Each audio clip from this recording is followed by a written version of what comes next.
नमस्कार। आज का टॉपिक है ट्रेन में एक वायर से थ्री फेस मोटर कैसे चलाते हैं।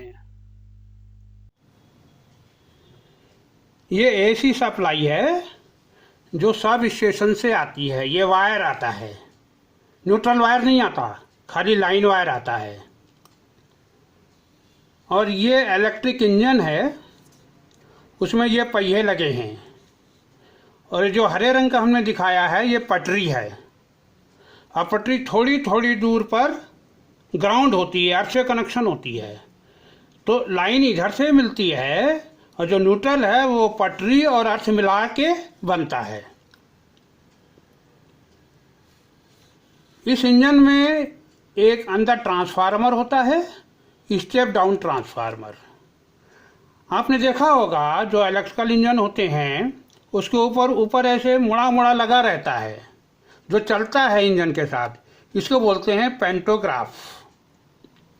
ये जो लाइन वायर आता है इससे एक और वायर लटका रहता है, थोड़ी थोड़ी दूर पर कनेक्शन होते हैं। ये लटके हुए वायर को ये पेंटोग्राफ टच करता है और जब ट्रेन चलती है तो ये पेंटोग्राफ इस नीचे वाले वायर को टच करता रहता है।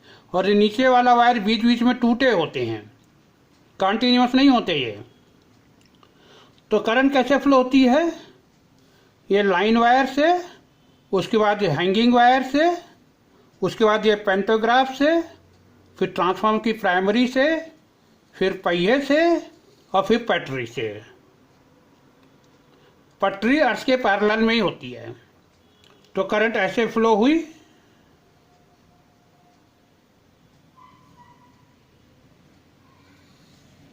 और सर्किट पूरा हो गया।